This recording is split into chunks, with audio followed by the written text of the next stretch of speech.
Yo yo yo! Salut les turfeuses, salut les turfeurs! Bienvenue pour un nouveau pronostic de Benoît Requin! Merci pour vos likes, pour vos commentaires. N'hésitez pas à vous abonner pour recevoir tous mes pronostics tous les jours. Et pour accéder à tous mes tickets pour la course du Quintet, vous avez deux moyens, par mon site internet benoîtrequin.fr ou par le bouton rejoindre.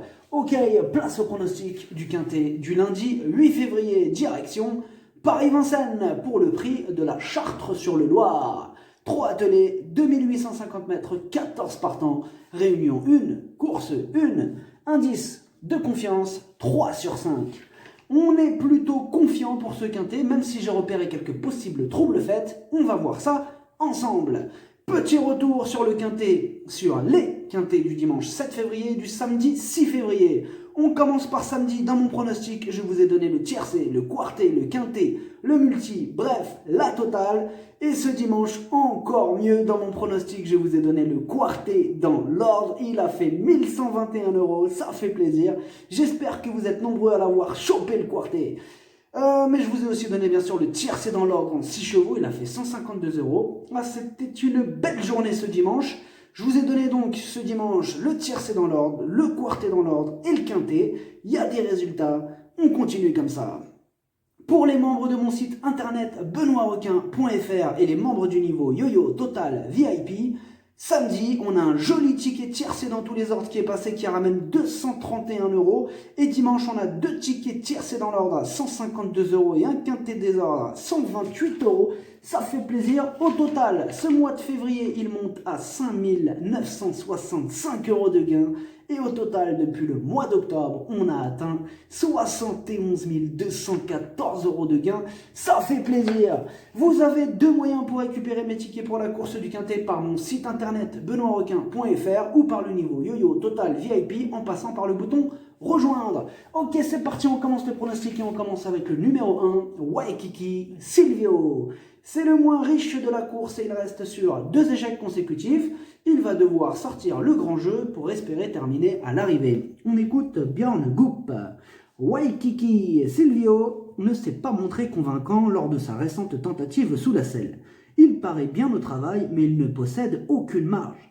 L'engagement reste correct puisqu'il n'affronte que des 7 ans. Ah, attendez, on va mettre pause. Désolé, je suis revenu. Ok, donc je disais, alors, il devra bénéficier d'un déroulement favorable pour accrocher la 4e ou la 5e place.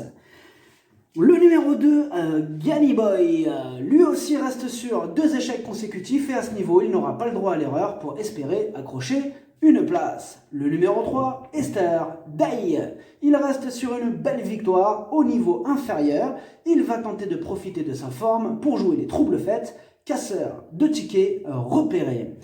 On écoute Arnaud Hubert. Esther Day pouvait courir une autre course sous la selle. Comme ils ne sont pas nombreux dans ce quintet, je me suis laissé tenter. Il est au mieux. Il méritait cette victoire à Nantes après avoir été malheureux à Cordemais. Il est à son affaire avec un alu sous chaque pied. Une place est à sa portée. Le numéro 4, Epson Darian. La régularité ne fait pas partie de ses principales qualités, mais Jean-Michel Bazir s'installe au sulky, tout ou rien. On écoute Daniel Bétoir. Epson Darian aurait gagné à Nantes sans sa faute. Il est en forme et les 2850 mètres de la grande piste vont lui convenir. Associé à Jean-Michel Bazir, il retrouve un lot dans ses cordes. Il sera déféré des antérieurs uniquement. Je ne peux le faire derrière car il a des pieds blancs, il a sa chance. Le numéro 5, Burning Man. Il reste sur 2 disqualifications consécutives, mais attention, avant ça, il avait prouvé sa qualité. Il va tenter de remettre les pendules à l'heure. On écoute Jarmo Niskanen. Burning Man s'est vite montré fautif lors de ses 2 dernières courses. Il a toutefois laissé une bonne impression à son driver en retrait le mois dernier. Lundi, il sera muni d'œillères au hit et en course si l'essai est concluant. Cela peut l'aider à s'élancer, je serai déçu s'il ne termine pas dans le quintet. Le numéro 6, Élégante Farcap. Lui aussi ne brille pas par sa régularité, il vient de se changer les idées au trop monté et sera confié à Franck Nivard. Attention à lui. On écoute Charles-Antoine Marie. Elegant Farcap affiche une forme resplendissante. Certes, je le croyais capable de faire mieux cet hiver, mais il a des excuses à faire valoir, notamment lors de ses 2 dernières sorties. Sa sortie sous la salle lui a fait le plus grand bien. On a le pilote. Dans cette catégorie, il doit avoir une belle carte à jouer. Le numéro 7, état civil. C'est une rentrée totalement ferrée, on ne l'a pas revu depuis début décembre. Face à des chevaux plus affûtés, sa tâche semble délicate. On écoute Alain Roussel. État civil s'est blessé au paddock alors qu'il préparait un engagement le 9 janvier. Il a fallu l'arrêter dans sa préparation. Il a repris depuis 15 jours. Cela risque d'être un peu juste, ainsi il est sans doute préférable de le revoir. Il a des engagements à venir et cette course va lui permettre de gagner en conditions. Le numéro 8 est Joe Dumont. Pour ses 2 tentatives déférées des 4, il s'est remarquablement comporté. Il tourne autour du pot à ce niveau et sera encore pieds nus pour l'occasion. Il s'annonce redoutable. On écoute Pierre-Emmanuel Marie. Et Joe Dumont a très bien couru le mois dernier. Il bénéficiait de bonnes conditions de course et était pieds nus pour la 2e fois de sa carrière. Depuis, j'ai attendu ce bel engagement. Il sera de nouveau déféré des 4 pieds. Il a pris 2 accessites d'honneur à Vincennes et il mériterait de gagner sa course. Le numéro 9, eh oui, Déol, il a la pêche. Il a remporté sa dernière course et il est en plein dans sa catégorie. Il a une belle carte à jouer. On écoute Antoine Lérité. Et oui, Déol ne doit pas être jugé sur son dernier échec à Paris-Vincennes. Je l'avais couru trop gentiment. À Angers, il n'avait pas travaillé durement et je n'étais pas sûr de moi, mais il a bien fait. Il est sur la montante et détient une première chance. Je craignais les étrangers, mais ils sont peu nombreux. Le numéro 10, Enfantin. Ses 6 dernières courses, une seule fois à l'arrivée. Il sera pieds nus ce lundi, mais il y a quand même quelques doutes qui planent sur sa candidature. On écoute Christian Bijon. Enfantin avait réalisé un très bon meeting l'an dernier, mais il n'a pas convaincu cet hiver. Il a connu une baisse de régime. Sa dernière course n'était pas très bonne, mais ses derniers exercices le montrent sur la montante. Certes, il n'a pas encore retrouvé son meilleur niveau, mais il est préférable de ne pas l'écarter. Le numéro 11, Easy des flics. En 11 courses, seulement 2 fois à l'arrivée. Mais attention, il semble sur la montante. Une surprise de sa part à Bellecote n'est pas à exclure. On écoute Jérémy Kubisch. Easy des flics passe à côté de son hiver. Le dernier coup, il était bien au hit, mais au moment de la course, il a connu des problèmes d'allure. Il a eu des soins depuis. Son dernier travail est franchement encourageant. À l'attelage, il a des moyens. Sage, je le crois capable de terminer parmi les 5 premiers. Le numéro 12, Esteban Giel.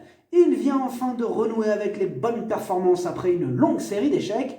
Attention, il n'y a pas de fumée sans feu, mieux vaut ne pas le sous-estimer. On écoute Jean-Luc Dersoir. Esteban Giel reste sur une sortie encourageante après un passage à vide. Il a bien travaillé, il n'a pas de marge, mais il découvre un engagement idéal au plafond des gains. Comme en dernier lieu, il sera déféré des 4 pieds et confié à Alexandre Abrivard. Il devrait s'immiscer dans le quintet. Le numéro 13, Erasme Williams. Mieux vaut ne pas le condamner sur sa récente disqualification, car avant ça, il faisait preuve d'une louable régularité. Il y a de la revanche dans l'air. On écoute Philippe Daujar. Erasme Williams s'est précipité dans la montée en dernier lieu et s'est mis au galop. Il n'était peut-être pas dans un grand jour. Il ne faut pas lui en tenir rigueur. Lundi, il est dans sa catégorie. La distance étant plein dans ses cordes, il sera muni de fer léger pour son confort. Il devrait bien courir. Le numéro 14, Éclat des Noix. Bon, son défaut, c'est son irrégularité, mais attention, c'est le plus riche de ce quintet. Il va tenter de confirmer sa dernière 5e place avec l'aide du pilotage de Mathieu Abrivard. Mieux vaut ne pas l'oublier. On écoute Loïc Le Renard. Éclat des Noix n'a pas démérité à Saint-Galmier où il est cependant resté collé sur la main gauche. Cela lui coûte un meilleur classement. Il tient la distance et a déjà réussi sur la grande piste. L'engagement est favorable. En revanche, il faut impérativement lui cacher l'effort. Il aura 4 fers collés, ce qui lui convient.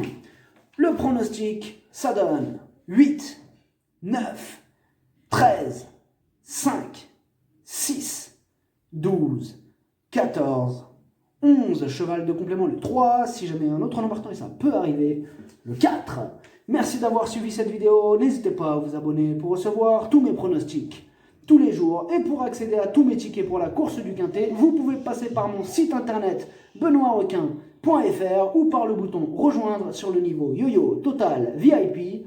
À jouer avec modération. Bonne chance. Chopez-le moi. Ciao.